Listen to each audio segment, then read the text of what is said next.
Hello students.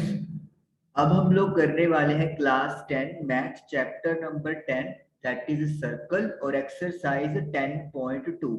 हम लोगों को क्वेश्चन नंबर 11 तक प्रूव हो गया था। अब हम लोग क्वेश्चन नंबर 12 करने वाले हैं।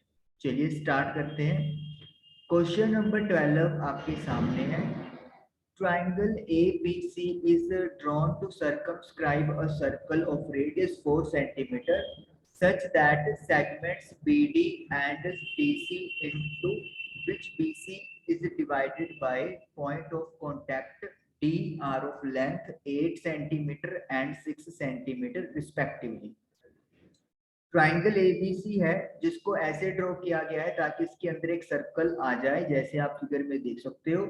इस सर्कल का रेडियस 4 सेंटीमीटर है और बीसी जो लाइन है उसको डी पॉइंट इस तरीके से डिवाइड कर रहा है कि बीडी की लेंथ 8 सेंटीमीटर हो और सीडी की लेंथ 6 सेंटीमीटर हो।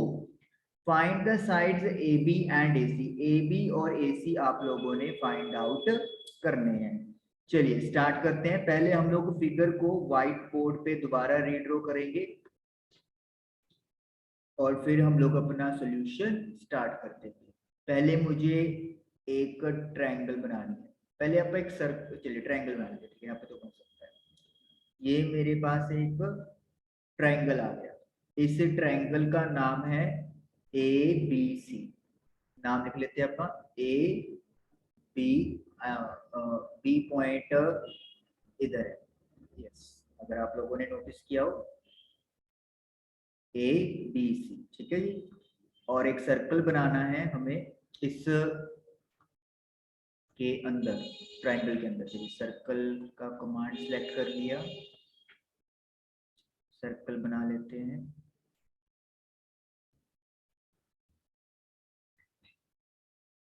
ये सर्कल जो है ट्रायंगल को टच कर रहा है, तो लाइक दिस हमने इसको टच करवा दिया है और इस पॉइंट को उन्होंने डी नाम दिया है।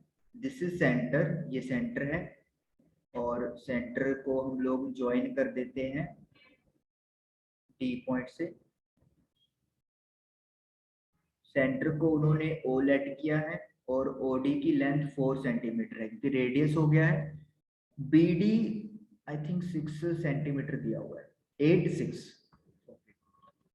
तो this is 8 and this is 6। तो ये फिगर हमारे पास आ गया है। एसी और एबी हमें पता करनी है। अच्छा, ये जो टचिंग दो पॉइंट्स हमारे रह गए हैं इनको भी अपना कोई नाम दे देते हैं। लेट मी से दिस इज पॉइंट ए और दिस इज पॉइंट एफ। चलिए स्टार्ट करते हैं हम लोग। लेट द क्वेश्चन नंबर ये 12 है। Circle is touching the triangle at F and E of sides AC and AB respectively। जो सर्कल है वो ट्रायंगल को मान लेते हैं एफ और ई पे टच कर रहा है। एसी पे एफ पॉइंट है और एबी पे पॉइंट ई है। नाउ अब देखिए, सी एफ जो है वो सी डी के इक्वल होगी, that is equal to 6 centimetre by tangents drawn from external point C are equal। CF जो है वो CD के इक्वल है। इसी तरीके से जो DB है वो BE के इक्वल होगी और इसकी लेंथ होगी 8 सेंटीमीटर, क्योंकि टेंजेंट्स जो है अगेन हम लोग लिखेंगे ड्रॉ की गई है फ्रॉम एक्सटर्नल पॉइंट बी से, और इसीलिए ये भी आपस में क्या होगी, इक्वल होंगी। तो इसका मतलब हम लोग कह सकते हैं कि CF 6 सेंटीमीटर आ गई है और BE 8 सेंटीमीटर आ गई है। हमारा काम है AF और AE को फाइंड करना, लेकिन हमें इनके लिए क्या करना पड़ेगा, let AF is equal to AE is equal to x centimetre. इनको x मान लेते हैं। ये इक्वल क्यों है? अगेन वही चीज, tangents drawn from external point A are equal. चलिए, तो ये अब हमारे पास इंफॉर्मेशन इतनी तो हो गई, हमने साइड्स की बात कर ली। अब चलिए आगे करते हैं, इसको हम लोग इरेज करेंगे। थोड़ा थ्योरी आपको ये लिखना पड़ेगा, क्योंकि इसके बिना आप लोग अगर डायरेक्टली सॉल्यूशन पे जाएंगे तो आपके मार्क्स डिडक्ट हो सकते हैं। तो इसीलिए आप लोगों को इस तरीके से ही सॉल्व करना है।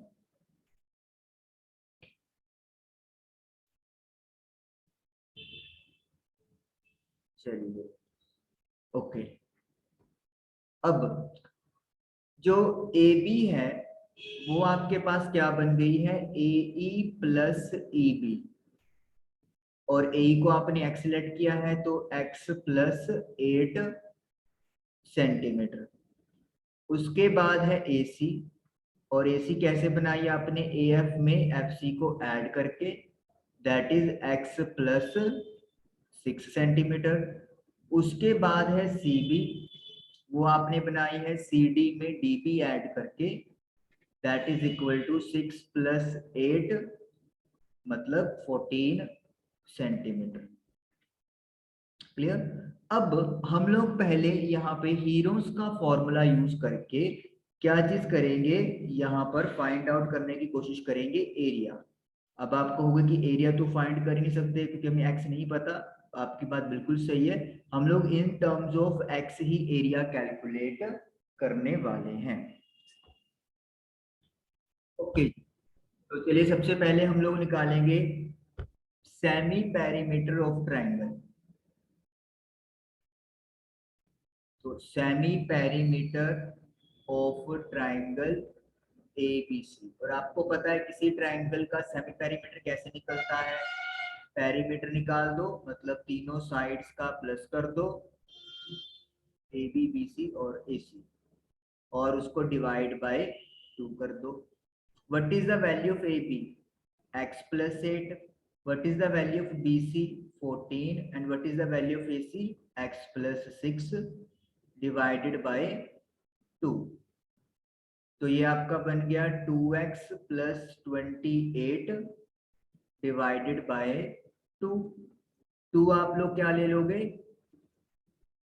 कॉमन, तो you will get x plus 14 centimetre. ये हमारे पास क्या आया है, ये सेमी पेरीमीटर आया है जिसको हम लोग स्मॉल s से रिप्रेजेंट करते हैं। उसके बाद एरिया,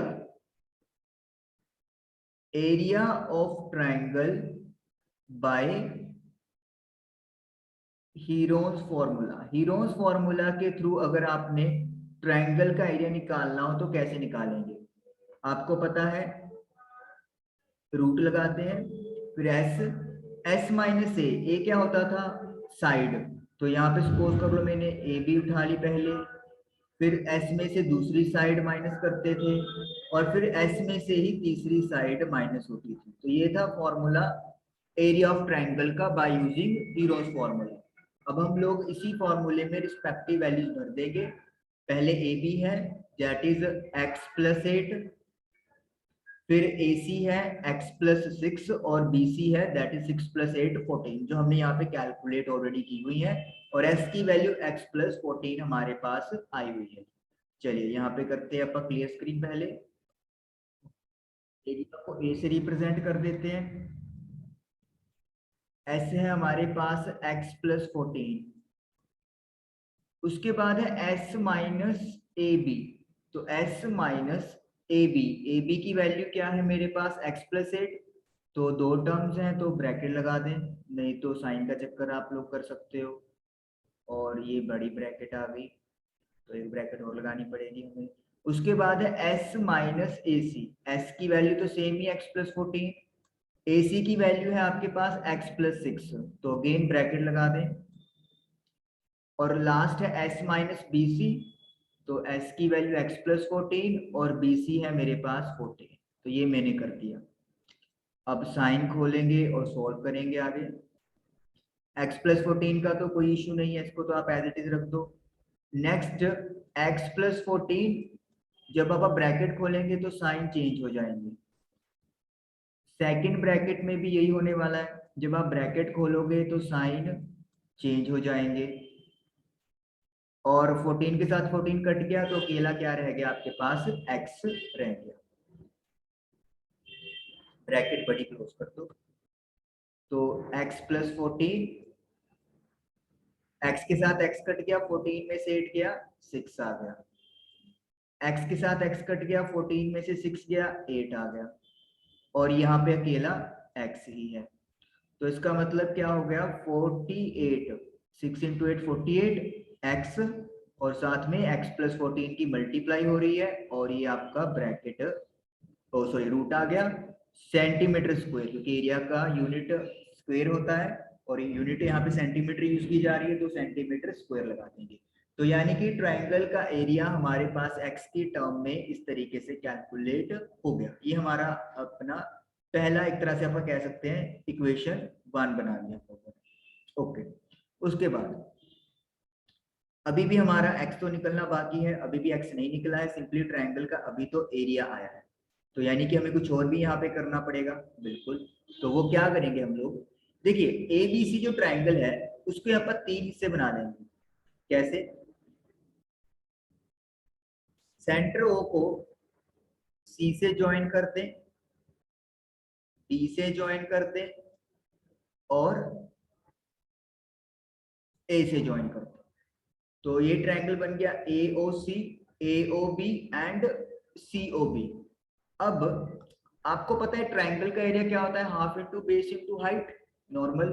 तो यानी कि आपको परपेंडिकुलर भी बनाने हैं। इस वाली ट्रायंगल में तो OD परपेंडिकुलर है ही है, साथ में O को E से ज्वाइन कर दो और O को F से भी ज्वाइन कर दो, तो परपेंडिकुलर बन गए। अब क्वेश्चन यहाँ पे ये उठता है कि आप कैसे कहोगे कि ये परपेंडिकुलर है, क्योंकि रेडियस और टेंजेंट के बीच में 90 डिग्री का एंगल बनता है। तो हम लोग क्या लिखेंगे, as OD, OE, OF are radii, and OD के लिए टेंजेंट BC है, BC, OE के लिए AB and AC are tangents respectively. So angle D is equal to angle E is equal to angle F is equal to 90 degree. तो आपको ये line लिखनी पड़ेगी कि रेडियस और टेंजेंट और दोनों आपको पता है 90 डिग्री का एंगल बनाते हैं एट कहां पर, पॉइंट ऑफ कॉन्टैक्ट पर। ठीक, चलिए थोड़ा स्क्रीन को इरेज करते हैं। चलिए अब एरिया निकालेंगे दोबारा से ट्रायंगल ABC का, that is A is equal to, हमने ए लेट किया था यहाँ पे भी, अगर आपको नोट किया हुआ है आप देख सकते हो, A इज इक्वल टू, तो area of triangle OBC plus area of triangle AOB plus area of triangle ACO या OCA, कुछ भी कह सकते हो, बिल्कुल OCB, OAB और OAC, इन तीनों ट्रायंगल्स के एरिया को अगर प्लस कर देंगे तो फिर भी टोटल ABC का एरिया आ जाएगा। वही अब हम लोग करने वाले हैं। OBC का area half into base into height होता है, तो OBC में बेस क्या है आपके पास, BC, और हाइट यानी परपेंडिकुलर क्या है, OD, ये एक ब्रैकेट हो गया। फिर AOB का एरिया भी half into base into perpendicular, again half into base into perpendicular. अब आपको क्लियर हो गया होगा कि ये लाइन हमने क्यों लिखी या ये लाइन लिखनी जरूरी क्यों है। इसको अलग से यहाँ पे लिख लेते हैं क्योंकि हमें इरेज करना पड़ेगा, कंपेयर करने के लिए हमें ये बाद में जरूरत पड़ेगी। चलिए अब आप बाकी सारी स्क्रीन को क्लियर कर लेते हैं।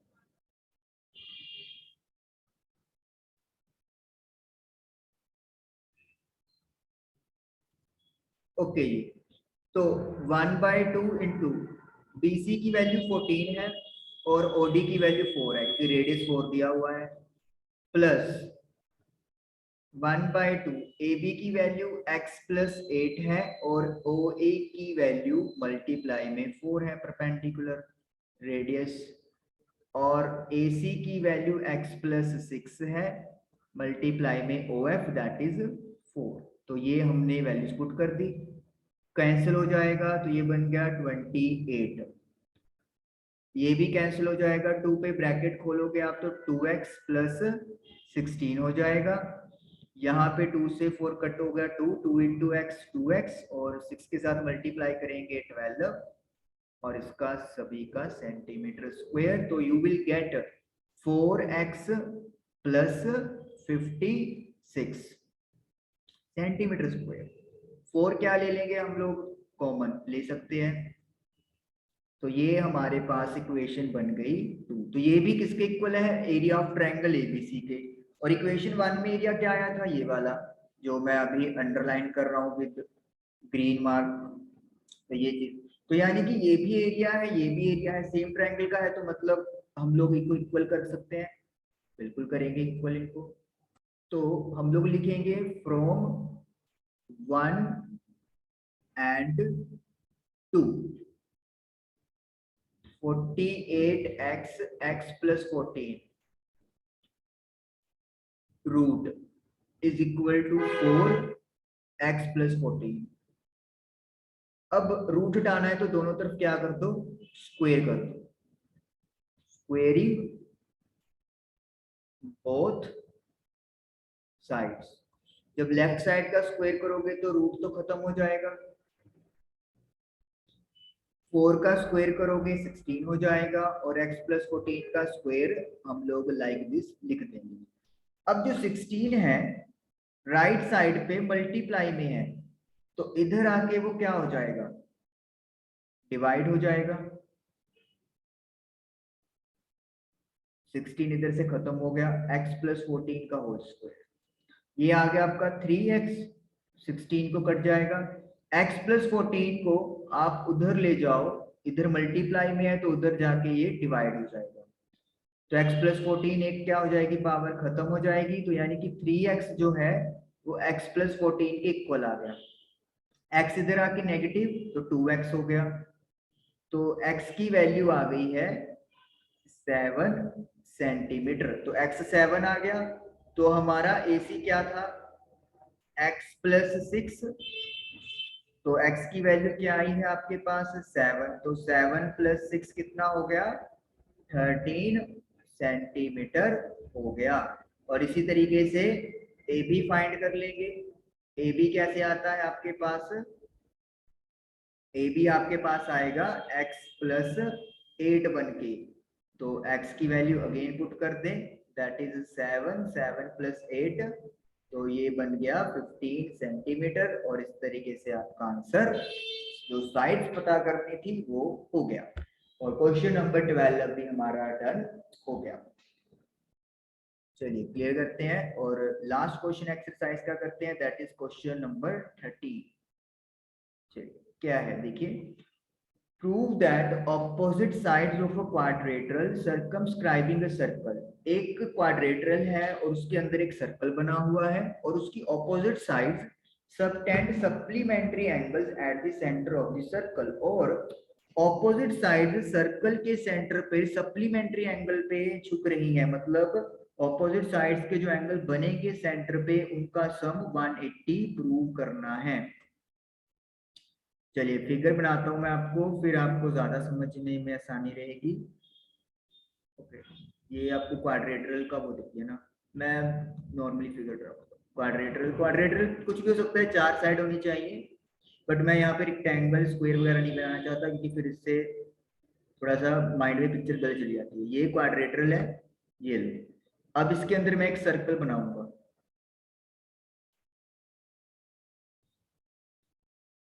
ये सर्कल है, और ये जो सर्कल है वो इस क्वाड्रेटरल को टच कर रहा है।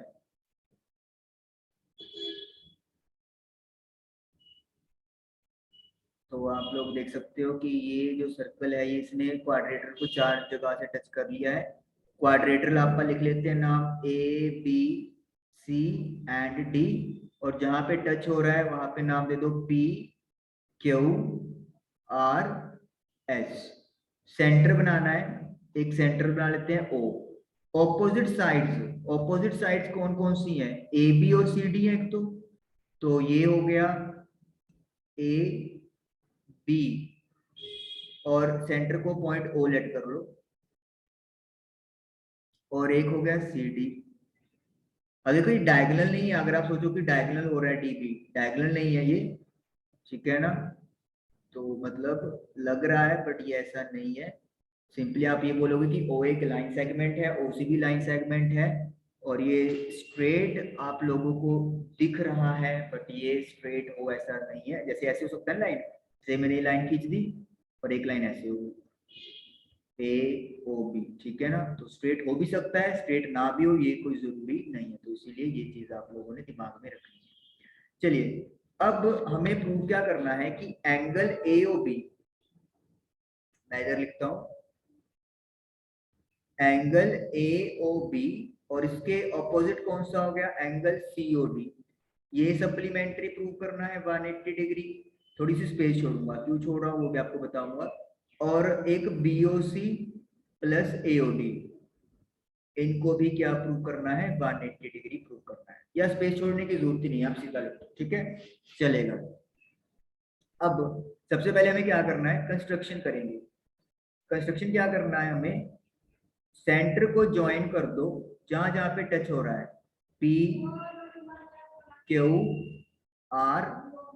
एंड S पे।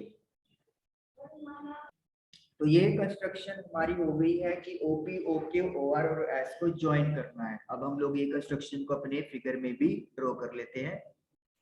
OP को ज्वाइन कर दिया है, OQ को भी ज्वाइन कर दिया है, OR को भी ज्वाइन कर दिया है, OS, ओके, OS तो टच ही नहीं कर रहा सर्कल को। चलिए कोई नहीं, हम लोग थोड़ा सा इधर लाइक दिस करते, ठीक है जी। तो ये हमने ज्वाइन कर दिया।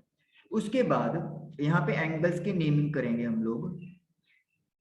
जैसे ये एंगल 1 हो गया, this is 2, this is 3 point और छिप गया है, 4, 5, 6, 7 और 8। मतलब जो पूरा एंगल था, कंप्लीट एंगल, उसको 8 हिस्सों में डिवाइड कर दिया। 8 हिस्से इक्वल हो सकते हैं, नहीं हो सकते, डिपेंड करता है क्वाड्रेटरल के टाइप के ऊपर। चलिए अब हम लोग प्रूफ पे आते हैं। हम लोग क्या करेंगे? Triangle AOS and triangle AOP, in triangle AOS and in triangle AOP, हम लोग इन दो ट्राइंगल्स की बात यहाँ पर करेंगे। दिख रहा है आपको? AOS ये वाला, और AOP यानी कि 1 और 8 वाले ट्राइंगल्स की बात करेंगे। AS जो है वो AP के इक्वल है। Why? Tangents drawn from external point A are equal, क्योंकि टेंजेंट्स एक्सटर्नल पॉइंट से ड्रॉ की जाती हैं वो इक्वल होती हैं, तो AS is equal to AP है। जो OA है वो OA के इक्वल है, क्योंकि दोनों ट्रायंगल्स में ये वाली साइड क्या आ रही है? कॉमन आ रही है, तो AO is equal to AO लिख देंगे। जो OS है तीसरा पॉइंट, वो OP के इक्वल है, क्योंकि दोनों ही रेडियाई हैं अपनी अपनी ट्रायंगल में, मतलब जो साइड्स हैं वो सर्कल के रेडियस है। तो तीन साइड्स दो ट्रायंगल्स की इक्वल है तो क्या लगाएंगे, by S S S congruence rule, triangle AOS congruent with triangle AOP, AOS AOP के कॉन्ग्रेंट है। अगर दो ट्रायंगल्स कॉन्ग्रेंट है तो बाय CPCT एंगल 1 जो है AOS में 8 आ रहा है तो 8 लिखेंगे इधर, 8 इज इक्वल टू AOP में 1 आ रहा है, इक्वल होगा। सही है, बिल्कुल। अगर दो ट्रायंगल्स कॉन्ग्रुएंट हैं तो उनके कॉरेस्पॉन्डिंग एंगल्स आपस में इक्वल होंगे तो 8 इज इक्वल टू 1 आ गया। इसी तरीके से अगर हम लोग ये दो ट्रायंगल्स उठाएंगे 2 और 3 इक्वल आ जाएगा, इन दोनों ट्रायंगल से 4 और 5 और इन दो ट्रायंगल से 7 और 6 आ जाएगा। तो हम लोग यही यूज करने वाले हैं। देखिए हमने ट्रायंगल्स को ऐसे लेना पड़ेगा, कहीं आप साथ वाली ट्रायंगल्स उठा लो, जैसे मतलब ये AOP एंड POP, आपका गलत हो जाएगा, जो प्रूव करना है वो नहीं हो पाएगा। तो इसीलिए ट्रायंगल्स आपको ऐसे उठानी है। तो हम लोग क्या लिख देंगे, similarly angle 2 is equal to angle 3, angle 4 is equal to angle 5, angle 6 is equal to angle 7। तो हम लोगों ने ऐसे पेयर बना दी। अब आपको पता है किसी पॉइंट पे बने सभी एंगल्स का सम कितना होता है, 360 डिग्री का होता है, जिसको हम लोग कंप्लीट एंगल भी लिखते हैं। क्या लिखेंगे हम लोग यहाँ पे, 1 plus 2 plus 3 plus 4 plus 5 plus 6 plus 7 plus 8, सभी एंगल्स का सम 360 डिग्री। और क्या इसका रीजन है, कंप्लीट एंगल। अब हमें AOB चाहिए, AOB में 1 और 2 आ रहा है, तो यानी कि 1 तो रिक्वायरमेंट में है तो 1 को लिख लेंगे, 2 भी रिक्वायरमेंट में 2 भी लिख लेंगे। 3 नहीं चाहिए तो 3 की जगह क्या लिख देंगे, 2 लिख देंगे, क्योंकि ऑलरेडी प्रूव किया हुआ है कि 2 3 के इक्वल है। 4 भी नहीं चाहिए, लेकिन COD में हमें 6 और 5 चाहिए, तो यानी कि 4 की जगह पे क्या लिख देंगे, 5, और 5 को 5 भी लिख देंगे। 4 5 को क्यों लिख रहे हैं, क्योंकि वो भी इक्वल है। 6 चाहिए तो लिख देंगे, 7 नहीं चाहिए लेकिन 7 6 के इक्वल है, और 8 भी नहीं चाहिए लेकिन 8 1 के इक्वल है। क्लियर, तो मतलब जो हमने पहला प्रूव करना था ना, पॉइंट AOB और COD का सम 180 है, तो यानी कि 1 2 5 6 एंगल चाहिए थे, तो हमने सारी इक्वेशन में 1 2 5 और 6 ले आए। और ये क्यों लेके आए, क्योंकि जो एंगल 8 है वो एंगल 1 के इक्वल है, एंगल 3 एंगल 2 के इक्वल है, एंगल 4 एंगल 5 के इक्वल है, और एंगल 7 एंगल 6 के इक्वल है। चलिए, अब हर एंगल 2 बार आ रहा है तो इसका मतलब क्या हो गया, 2 जो है वो हर एंगल के साथ अटैच हो जाएगा।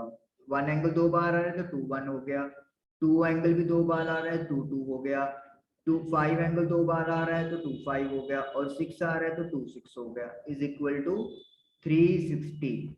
2 क्या ले लेंगे हम लोग, कॉमन, तो 1 plus 2 plus 5 plus 6 is equal to 360 degree.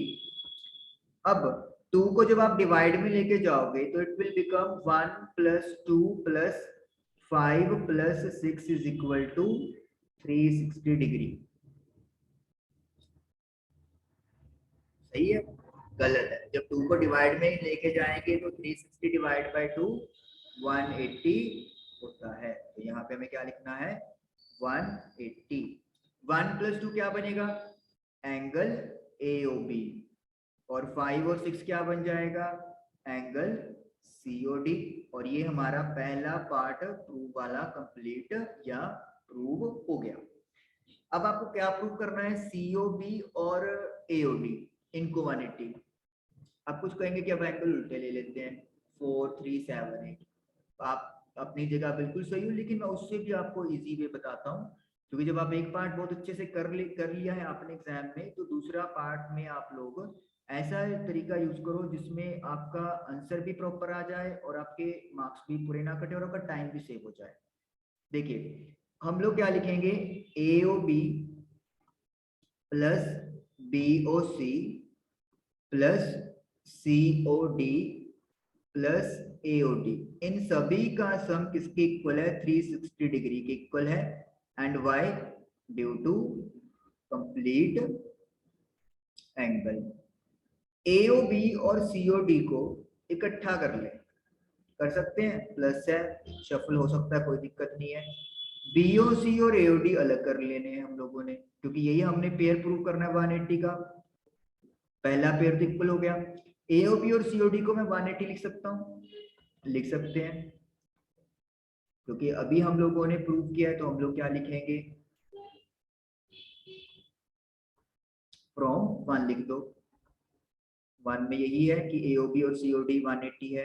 अब 180 जो आपको लेफ्ट साइड पे मिल रहा है, उसको आप राइट साइड पे शिफ्ट कर दो, तो ये नेगेटिव हो जाएगा। तो 360 में से 180 आप माइनस करोगे तो आपको क्या बचेगा? आपके पास बचेगा 180। और यही आप लोगों ने प्रूव करना था। देखो, BOC में BC साइड आ रही है और AOD में AD आ रही है, तो ऑपोजिट साइड से सेंटर पे सप्लीमेंट्री यानी 180 का एंगल बना रही है, और हेंस ये आपका प्रूव हो गया। और इसी के साथ क्वेश्चन नंबर 13 भी कंप्लीट हो गया और एक्सरसाइज 10.2 भी फिनिश हो गई। Thank you for watching the video.